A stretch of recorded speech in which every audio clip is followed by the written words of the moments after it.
Pardon de vous avoir pressé mais j'avais l'œil fixé sur l'horloge et notre rapporteur est tout à fait pressé de vous poser des questions aux uns et aux autres sur votre vision d'Internet comme zone de non-droit en quelque sorte.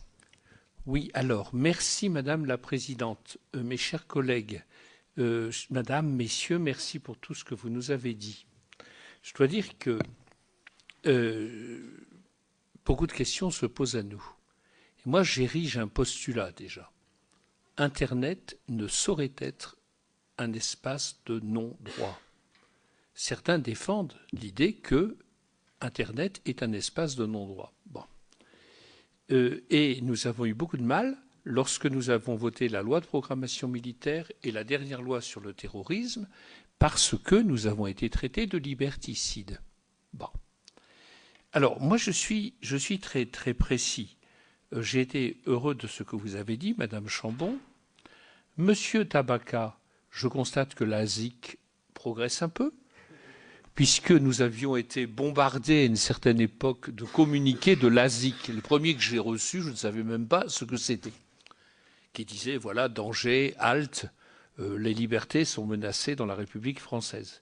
Et après, quand j'ai vu que les gens, les organismes très notoires qui composaient l'ASIC ne manquaient pas chaque jour de fournir la NSA en millions de données, j'ai trouvé qu'il y avait quelques disproportions entre la pratique et les admonestations qui nous étaient charitablement faites. Donc, je voulais dire cela, l'ASIC n'est pas un organisme neutre et idyllique qui travaille uniquement comme ça dans une atmosphère éthérée. Il y a des intérêts qui sont en jeu, je permets de le dire publiquement puisque c'est la vérité. Alors, je veux dire aussi que néanmoins, vous avez raison de dire qu'il faut dialoguer avec ces organismes qui ont une responsabilité très grande. Bon. Alors ensuite, pour le Conseil national du numérique, vous avez travaillé beaucoup, mais je dois dire que certaines des déclarations que vous faites me laissent un peu pantois. Je cite, les plateformes présentent des difficultés pour s'adapter au droit. Ah oui.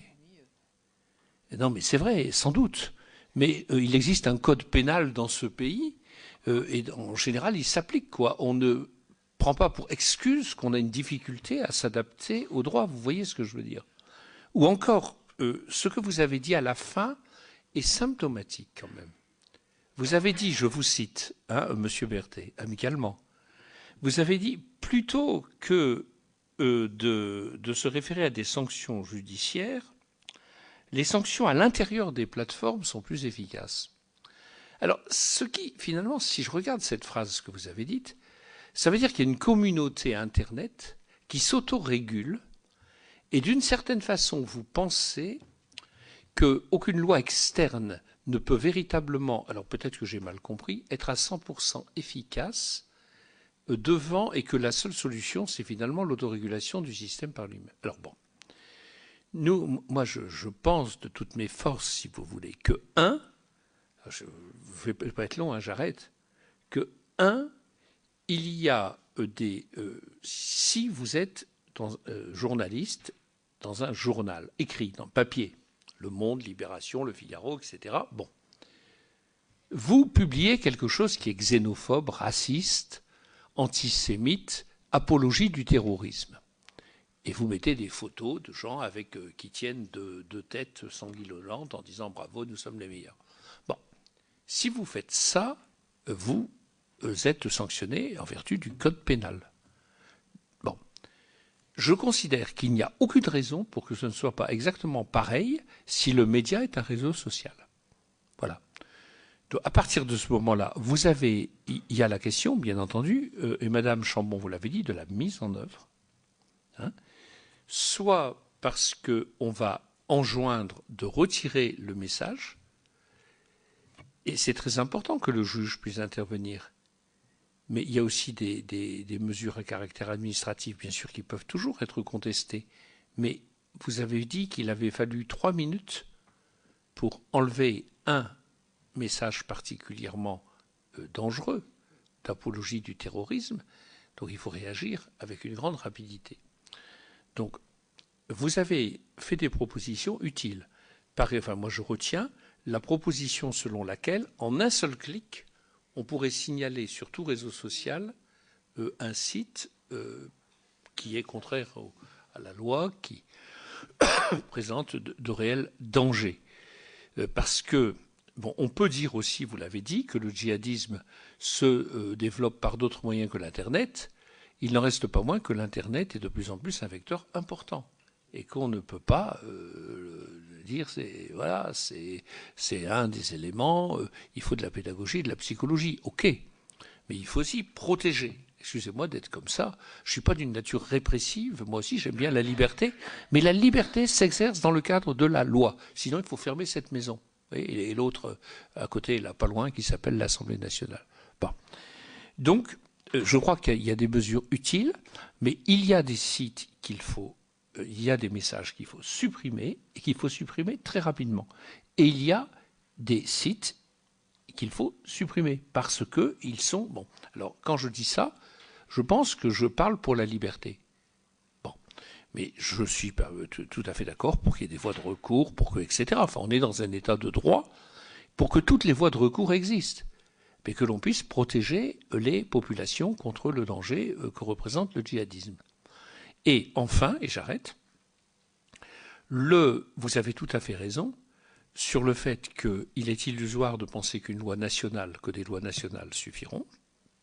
Si nous sommes des Européens, nous pouvons quand même penser que l'Europe peut fonder des règles et que au niveau international, plus largement, d'ailleurs je vois un certain nombre de débats qui ont lieu aussi bien au Japon, aux États-Unis, partout, il peut y avoir des règles parce que je n'accepterai jamais, pour ma part, que l'on renonce à ce que l'intelligence humaine trouve les moyens d'éviter l'horreur, la monstruosité sur un espace qui s'appelle le net. Donc voilà, je vous dis ça en bloc. Je ne sais pas si ce sont des questions, mais c'est dit de telle manière que vous aurez peut-être envie de réagir. Et votre réaction m'intéresse beaucoup. Merci, monsieur le rapporteur. Question ? Oui, mais qui vont dans le même sens, donc ça va aller très vite. Naturellement, l'intérêt évident d'Internet, c'est la rapidité de l'information. Donc, quand le rapporteur Jean-Pierre Sueur dit qu'il faut réagir vite en contre-discours et en retrait, ça me paraît tout à fait logique. On fournit rapidement une information, on doit pouvoir la retirer très vite. Et moi, je suis vraiment tout à fait intéressé par l'une ou l'autre des mesures que vous avez indiquées qui viseraient, par exemple, comme vient de le dire le rapporteur, à pouvoir signaler en un seul clic, de telle façon à pouvoir déclencher une réaction très vite. Moi, je voudrais dire, plutôt hostile, non pas résolument, j'allais dire plutôt hostile à l'intervention d'un juge, parce que ça va, excusez-moi d'être aussi clair que ça va encore prendre du temps, ça va encore créer des... Moi, vous avez vu l'utilisation d'Internet, je crois qu'il faut commencer par réagir vite, quitte à quelquefois... peut-être le faire de façon téméraire. Mais j'avais surtout une autre question qui s'adresse précisément à l'ASIC. On voit bien, mais quasiment là, je suis déjà en train d'anticiper le deuxième thème de cette journée. On voit bien qu'Internet est utilisé à des fins d'organisation par les groupes terroristes, à des fins d'organisation. Bon. Est-ce que chez vous, dans votre association, on a pris conscience de cela? C'est-à-dire, entre les différentes plateformes, il y a certainement quelque chose à mettre en œuvre de façon coordonnée. Excusez-moi d'être aussi direct que ça. Moi, j'ai le sentiment, comme vient de le dire à l'instant notre rapporteur, que vous êtes prompt à agir en défense. Si je peux me permettre, hein. Voilà, et vous l'avez prouvé à l'une autre occasion. Êtes-vous aussi prompt à agir positivement pour voir comment réagir de façon organisée chez vous à des efforts d'organisation qui sont faits, alors là, manifestement de l'autre côté. On est quelques-uns à croire que le loup solitaire, il n'existe pas. Voilà. Bon.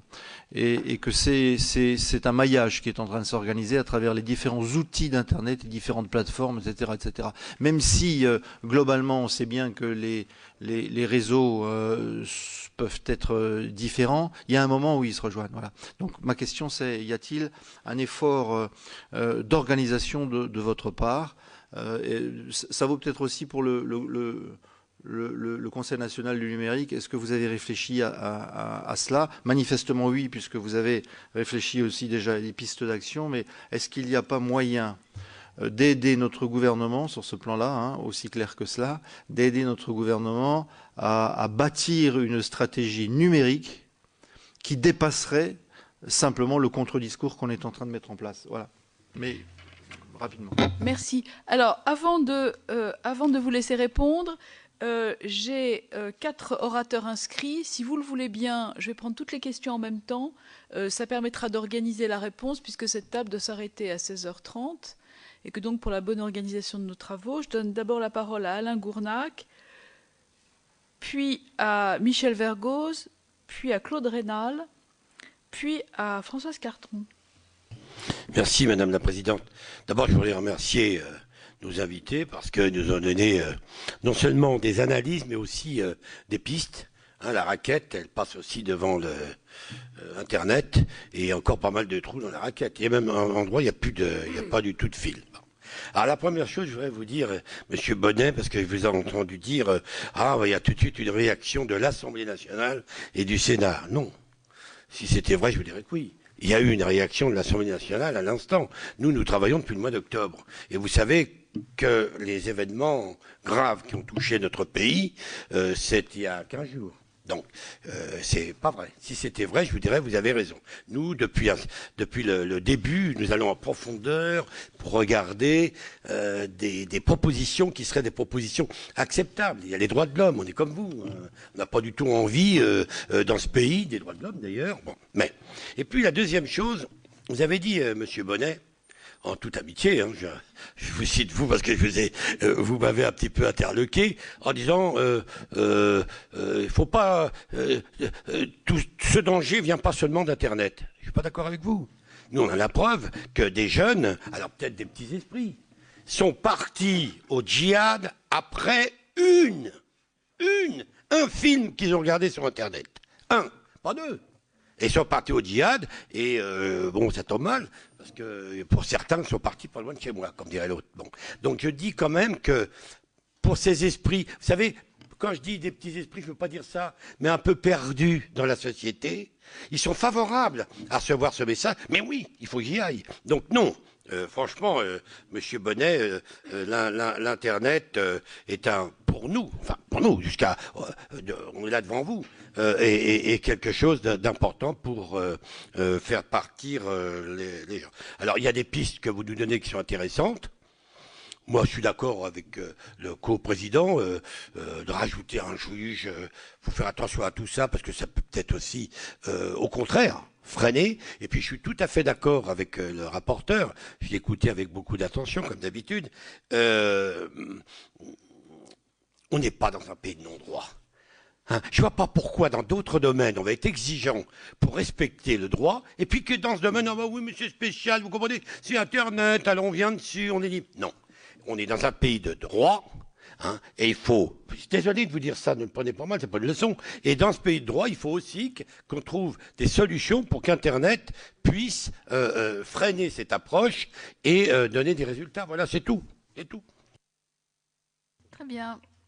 Michel Vergoz. Oui, moi je ne suis pas expert en la matière, je suis un simple citoyen français extrêmement inquiet par ce que nous avons vécu, et permettez-moi, parce que certains m'ont fait découvrir sur Internet. Je vais commencer par vous, monsieur.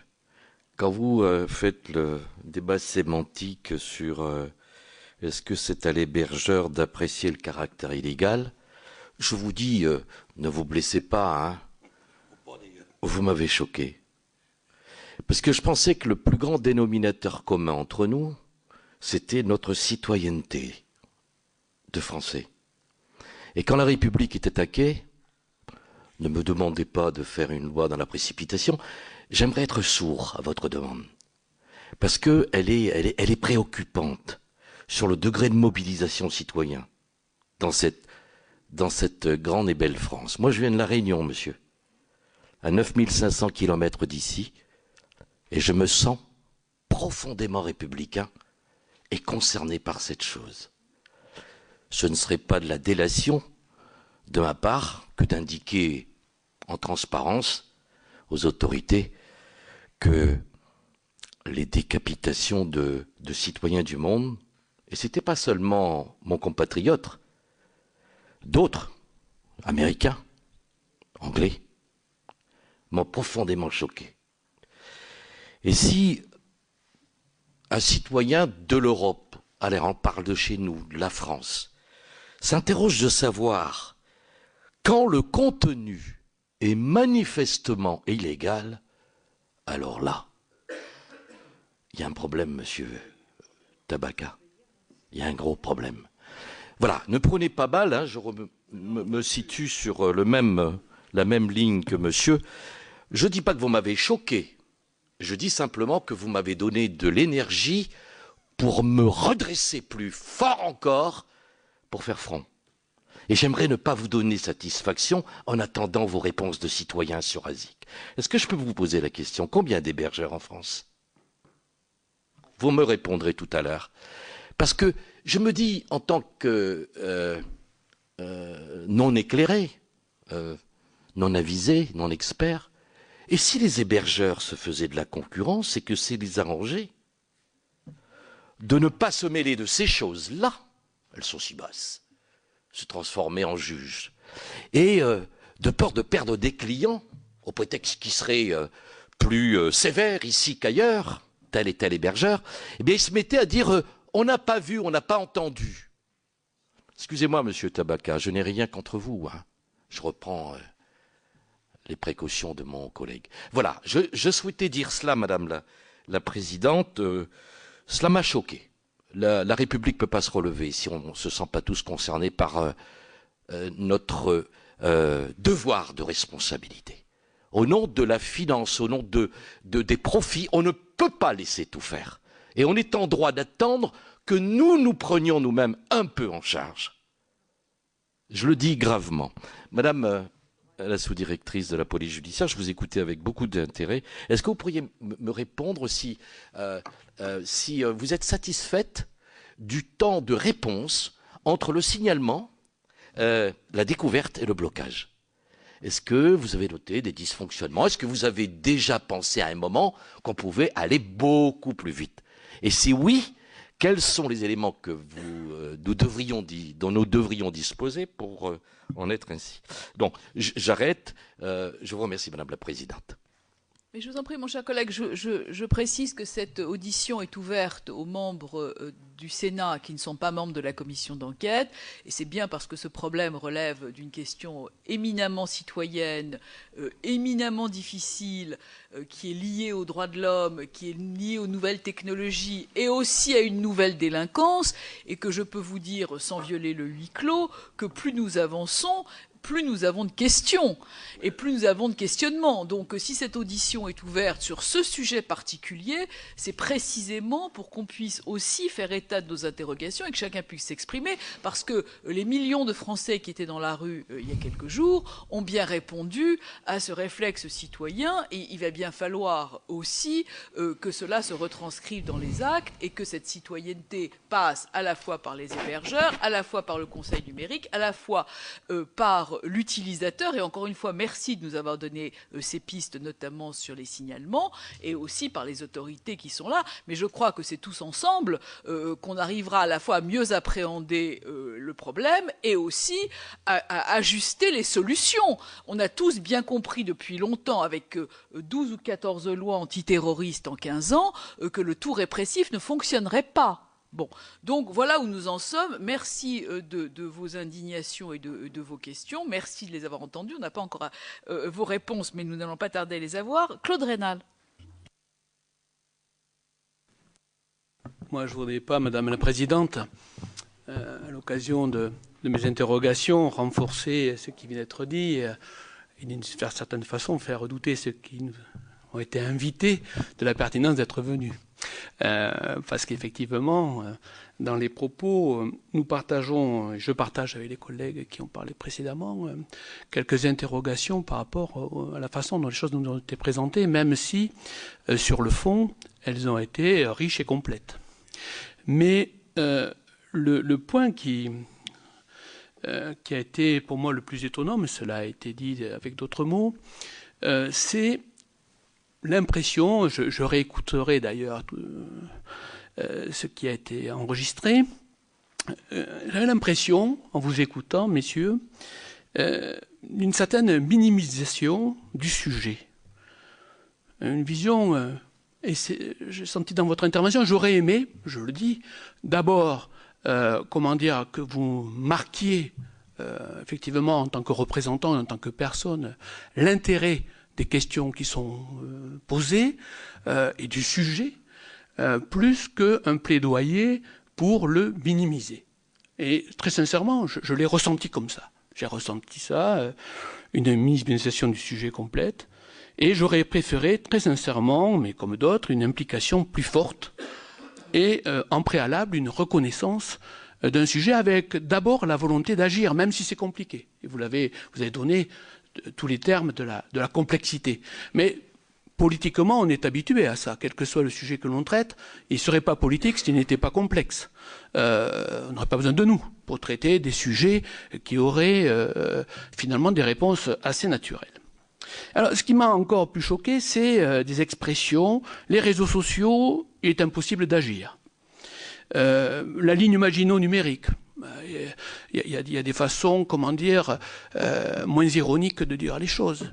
On comprend bien, en même temps qu'elle n'existe pas, cette ligne Maginot numérique. Mais enfin, là aussi, j'aurais souhaité que vous ouvriez sur l'idée, bon, on n'a pas encore trouvé les solutions, mais on les cherche. Et en tout cas, on est prêt à revenir vers vous, avec une réflexion plus approfondie. Parce que le sujet, il est là, et on doit le traiter. Sur la question sur la question d'aujourd'hui, je rejoins le rapporteur évidemment, les coprésidents, pour dire que le sujet, on le sent bien depuis quelques mois que nous travaillons sur ces sujets, que la question est d'agir vite. Quand on renvoie vers le juge, je l'ai été moi-même, donc je sais ce qu'on veut dire aussi, d'une certaine façon. On renvoie vers le juge des libertés, etc., etc. Je ne suis pas sûr qu'on soit dans la réponse à la question qui est posée. Ça ne veut pas dire qu'il ne faut pas qu'il y ait un juge quelque part. Mais par exemple, on pourrait inverser le cycle. Dire on agit d'abord, et si quelqu'un veut saisir le juge, ben, c'est le site qui est fermé, par exemple. Voire la plateforme, qui pourrait saisir le juge éventuellement utilement si elle considère que l'action rapide a été finalement trop forte ou attentatoire. Bien. Enfin, vous renvoyez... donc je prends effectivement comme mes collègues comme position... question intéressante, la question d'un signalement en un clic, c'est vrai que ça fait partie des sujets qui sont tout à fait intéressants dans ce que vous avez dit. Nourrir les contre-discours, c'est déjà un peu plus complexe, mais il y a peut-être une idée quand même à creuser, parce qu'effectivement, il faut aussi utiliser les outils et renvoyer des contre-messages. Il y a sans doute quelque chose qui est de nature tout à fait intéressante. Et sur la réponse internationale, faisons attention à ne pas renvoyer à un accord international des sujets de cette nature. L'histoire internationale et l'histoire des réponses internationales montrent qu'il y ait des gens qui les initient. Et donc, il faut lancer les mouvements. Et ensuite, nous avons éventuellement un message européen, puis plus tard, un message international. Mais nous ne disons pas, écoutez, au niveau national, on ne peut rien faire, donc on renvoie une réponse internationale. C'est la meilleure façon de ne pas s'intéresser au sujet. Donc, je crois que oui, effectivement, comme sur beaucoup de sujets d'ailleurs, puisqu'on est aujourd'hui dans une mondialisation, eh les réponses sont souvent au niveau mondial, vous avez raison de le dire. Mais en même temps, il faut initier les sujets, il faut initier les premières réponses, et à partir de là, on agrège. Je vous remercie. Madame la vice-présidente du Sénat, La parole est à vous. Merci, Madame la Présidente. Alors, comme vous l'avez dit, je me joins à vous parce que je regarderai la chose par le côté volet éducatif. Parce que nous sommes interpellés, et je crois que l'école est interpellée par rapport à ce phénomène. Alors, vous l'avez dit, Madame Chambon, les choses se passent, j'inverserai peut-être par rapport à l'ordre que vous aviez dit, propagande, endoctrinement, conversion. Et par rapport, alors on a beaucoup évoqué le blocage des messages qui sont choquants, illégaux et autres, mais je voudrais avoir votre avis sur la démarche qui quelquefois aboutit à ce type de message, car avant, dans la démarche justement de propagande, il y a des messages qui peuvent apparaître plus soft, plus anodins, mais qui, dans un crescendo, conduisent après justement à cet endoctrinement des jeunes. Et c'est peut-être là, dès le début des premiers messages, que si les enseignants, les parents sont formés à l'alerte par rapport à ces premiers messages, pourraient intervenir en amont pour peut-être, pour certains, éviter d'arriver presque quand il est trop tard. Donc, moi je m'interroge par rapport à cela. Est-ce que il y a, et moi je pense qu'il y a nécessité à former toutes les équipes éducatives sur la méthode, parce qu'il y a une méthodologie derrière cette propagande qui conduit à l'endoctrinement, pour que eh bien, les adultes qui sont justement en contact avec ces jeunes soient réceptifs, parce que par rapport à la méthode et au message gradué, il y a aussi dans le comportement du jeune des changements gradués. Et donc, comment peut-on peut-être... enfin, qu'est-ce que vous en pensez? Est-ce que vous partagez un petit peu cette analyse? Et donc, comment peut-on aussi agir à côté des autres propositions que vous avez faites? Merci. Madame Chambon, c'est à vous. Êtes-vous contente, satisfaite du délai de réponse et de la façon dont ça se passe? Et pouvez-vous répondre à Madame la vice-présidente du Sénat? Puis nous viendrons aux réponses du Conseil du numérique et de la SIC. Du point de vue du délai qui est celui dans lequel répondent les plateformes d'hébergement de diffusion des vidéos, nous avons un taux de satisfaction assez important, à la fois en qualité de réponse et en rapidité. La plupart des vidéos qui ne sont pas sujettes à caution et qui sont appréciées comme manifestement illicites sortent tout de suite. Le délai de réponse est de quelques minutes des plateformes. Donc on a quand même une réactivité, je dois le souligner, que ce soit de Google, que ce soit de Microsoft, Dailymotion ou de WhatsApp pour TF1. On a malgré tout une réactivité en actionnant uniquement le dispositif de la LCEN qui consiste à appeler la responsabilité de l'hébergeur. Sur ce point-là, je pense qu'on a fait d'énormes progrès depuis la création de la plateforme. La discussion est plus problématique lorsque l'on a affaire à du blocage tel qu'il va être mis en œuvre, puisqu'on aura affaire à des hébergeurs qui bien souvent seront étrangers. Donc là, évidemment, l'hébergeur sera en général assez peu coopératif, puisqu'il aura des moyens de diffusion qui seront autres. Donc j'ai du mal à apprécier à ce stade la rapidité avec laquelle ils vont fonctionner, d'autant que le blocage par les fournisseurs d'accès coupera la visibilité en apparence pour nous. Et donc on ne saura pas si, officiellement bien sûr, si les hébergeurs enlèvent ou non, ou les éditeurs retirent ou pas les contenus. Pour ce qui est de l'hébergement international, ça a été souligné par les différents intervenants, effectivement il y a des paradis dans lesquels vont s'héberger un certain nombre de vidéos ou de contenus illicites. Je pense que la pression internationale a un rôle à jouer. La pression politique européenne et internationale peut avoir un impact.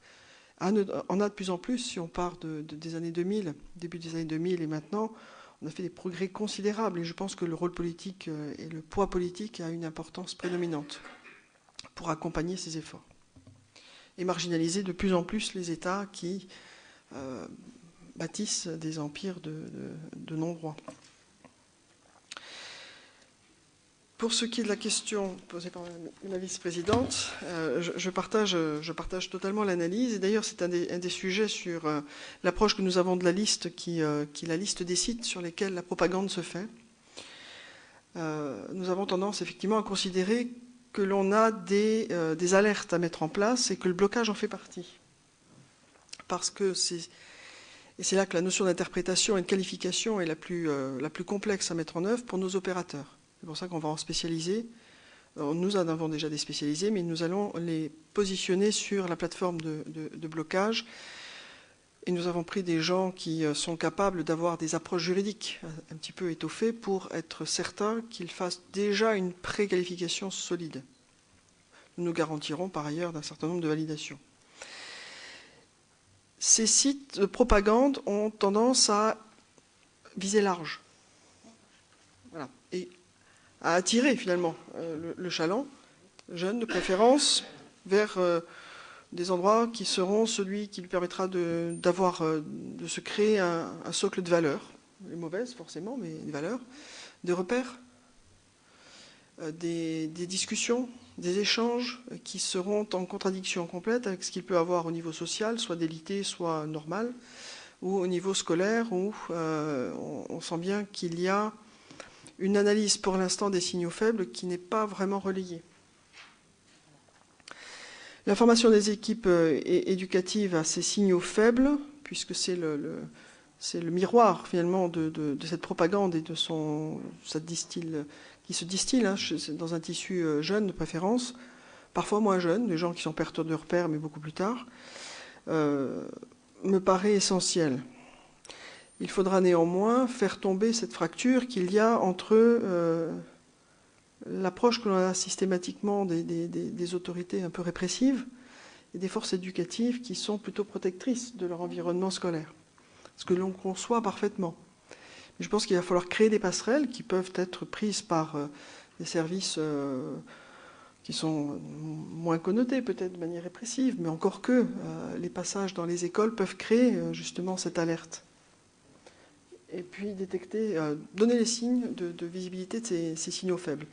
Je pense que M. Chadris, qui viendra tout à l'heure, sera à même de vous parler de ces signaux et de la façon dont ils sont reçus par des jeunes et comment ils les ont acquis. Je pense que c'est un point qu'il a, lui, en visibilité directe. Donc la réceptivité, bien évidemment, s'appuie sur un tissu qui est un peu fragile et qui aboutit à ce que cette propagande se transforme en endoctrinement. Mais plus on va vers le durcissement, finalement, plus la visibilité diminue. C'est évident. Et c'est là qu'on poursuit un petit peu dans le cheminement que nous donnent les internautes, ces phases d'endoctrinement. Alors, la difficulté vient effectivement de la dissociation qu'il peut y avoir dans l'interprétation de textes.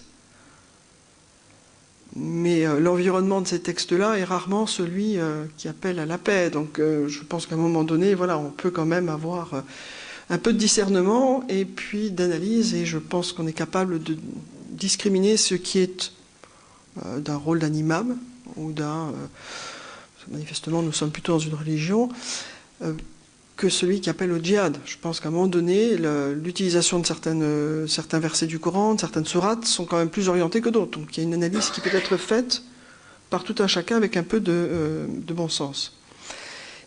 Là où la problématique se pose, c'est un phénomène de conversion qui, lui, est beaucoup plus dissimulé, parce qu'il y a déjà une prise en charge dans une communauté Internet ou dans une communauté physique qui masque peut-être cette réalité. Voilà, c'est ce que je voulais dire. J'ai une précision à vous demander, Madame Chambon. En ce qui concerne la traçabilité de la source, comment est-ce qu'on pourrait améliorer le dispositif? Et je crois que le sénateur Richard a aussi une précision à vous demander. Oui, êtes-vous autorisé à nous dire les pays qui constituent ces paradis pour hébergeurs dont vous parliez tout à l'heure?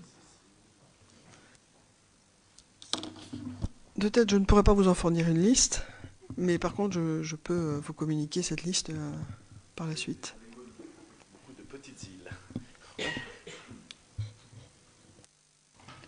Messieurs, vous avez été interpellés par les uns et les autres. Est-ce que vous pourriez nous donner votre position sur cet Internet que vous prenez un peu en zone de non-droit, ou cette minimisation du phénomène que certains ont cru relever dans vos propos?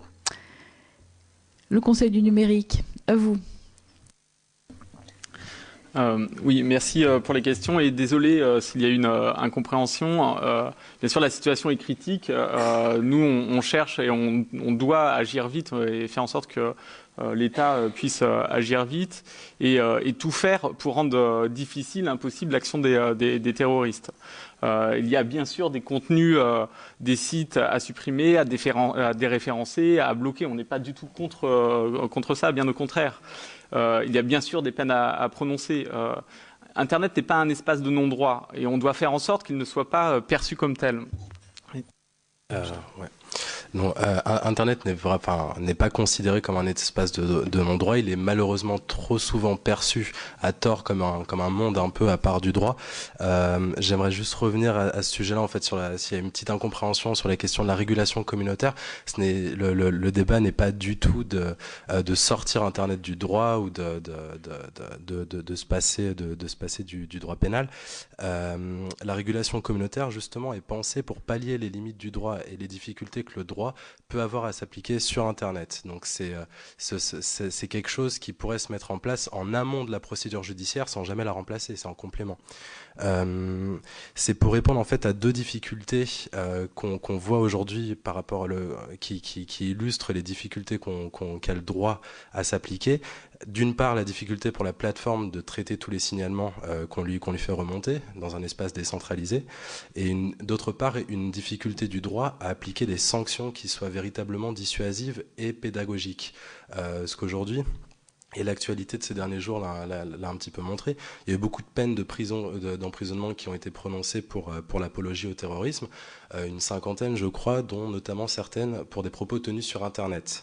En réalité, c'est une proportion assez faible face aux 250 000, je n'ai plus les chiffres en tête, ces signalements qui ont pu être recensés.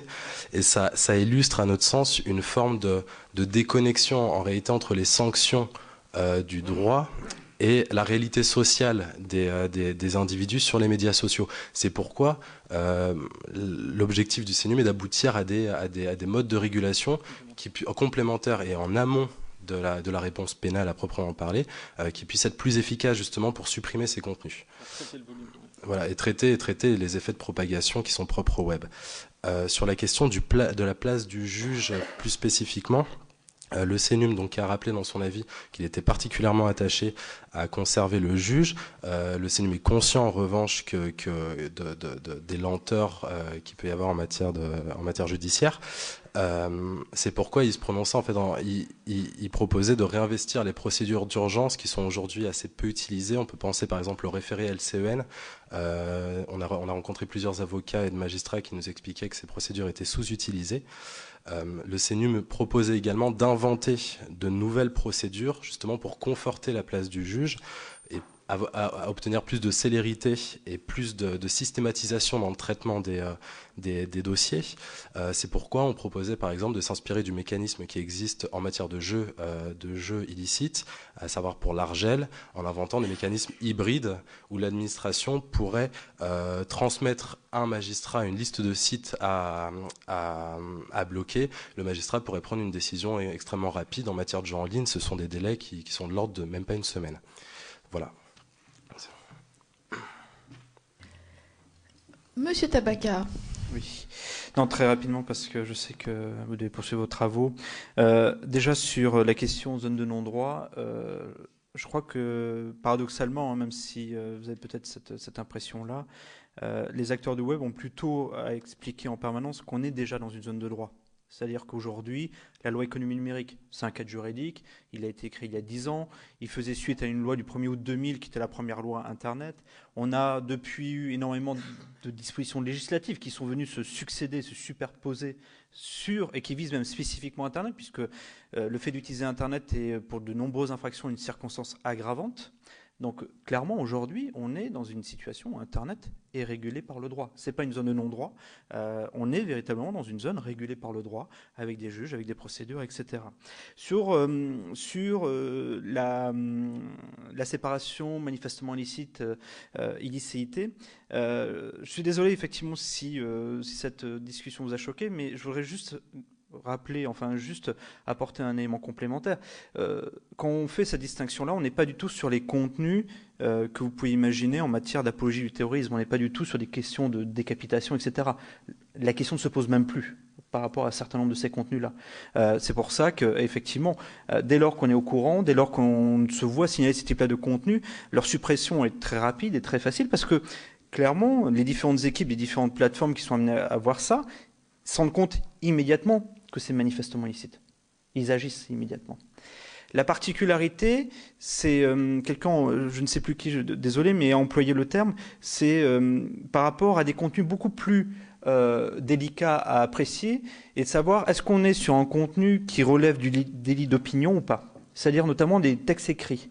Une personne qui va mettre même en ligne, on a été confronté, plusieurs plateformes ont été confrontées à ces problématiques-là, avec quelqu'un qui met en ligne une vidéo en disant « Mon Dieu, cette vidéo est atroce, faut la dénoncer ». Vous voyez ? Donc il reprend le contenu problématique, mais avec un texte autour qui lui-même tend à le dénoncer. Et donc, par rapport en disant « Il faut supprimer ce contenu », et donc vous voyez, il y a des éléments de contexte, etc. C'est-à-dire que par moment, vous pouvez avoir des vraies difficultés qui sont posées aux hébergeurs. Tout à l'heure, vous demandiez combien d'hébergeurs en France. Je suis désolé, on est incapable de faire le calcul parce que ça recouvre tellement de métiers dans le domaine du numérique. Ça va des plateformes de vidéo, des plateformes de e-commerce, ça va des forums de discussion, etc. Aujourd'hui, ça se compte en plusieurs milliers en France. Donc c'est quelque chose avec des individus d'un côté et des grandes multinationales de l'autre. Il faut vraiment avoir ce périmètre-là. Et rapidement, les deux derniers éléments que je voulais aborder, c'était sur les questions de notification de contenu. Effectivement, les plateformes essaient de travailler au mieux à améliorer la notification de contenu en sachant que chaque plateforme a une autre problématique à gérer, c'est être capable de gérer aussi efficacement le retrait. C'est-à-dire que faciliter la notification, mais est-ce que le flux de notifications importants ne vont pas noyer également les équipes qui sont en charge du traitement et du retrait? Vous voyez, c'est l'équilibre entre recevoir l'information et traiter l'information. Aujourd'hui, ce qui est prioritaire, ce sont les notifications qui sont reçues de la part de Pharos, et effectivement, sont toujours traitées en priorité, parce que ça émane de l'autorité, et parce que de toute façon, à partir du moment où Pharos nous signale un contenu, ce contenu est illicite. Point final. La plateforme ne se pose même plus la question.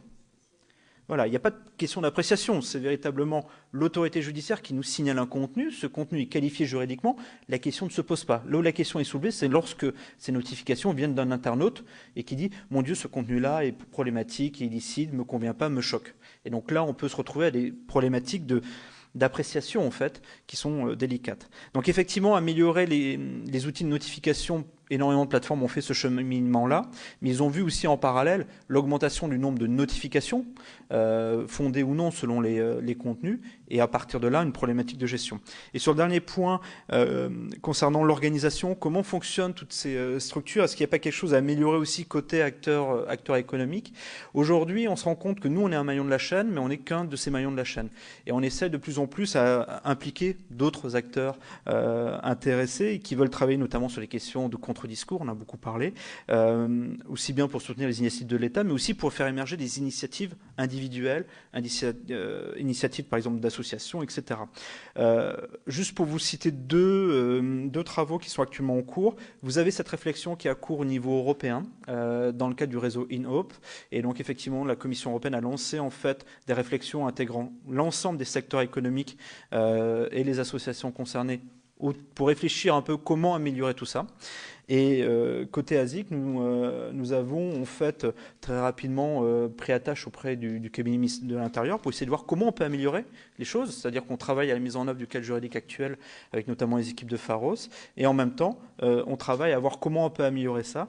Et c'est un travail qu'on a enclenché, pour rien vous cacher, la semaine dernière avec les différents membres de l'ASIC et le ministère de l'Intérieur, et qui va se poursuivre a priori assez rapidement, puisque le ministère souhaite qu'on puisse avancer assez rapidement sur ce sujet-là. Merci. Madame Chambon, messieurs, merci de nous avoir accordé ce temps et cette audition ouverte à la presse. C'est important que chacun puisse juger ici et à la rediffusion de cette audition à quel point nous sommes sur des sujets sensibles sur lesquels, évidemment, le législateur a affaire, mais pas seulement. Le citoyen, le fournisseur d'accès, l'éducateur, l'utilisateur, l'internaute, et on voit bien que tout ça est aux confins d'un certain nombre de difficultés et que nous ne trouverons pas forcément la solution immédiatement. Mais que néanmoins, nous avons l'affirmation de votre part de ce qu'Internet n'est pas une zone de non-droit, ce qui est une affirmation importante.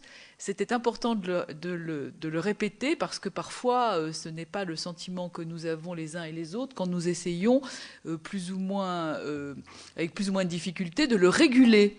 Donc, merci de votre participation et nous vous tiendrons évidemment informés. Nous aurons de toute façon d'autres occasions de nous voir sur ces sujets. Merci beaucoup. Je clôture cette première table ronde.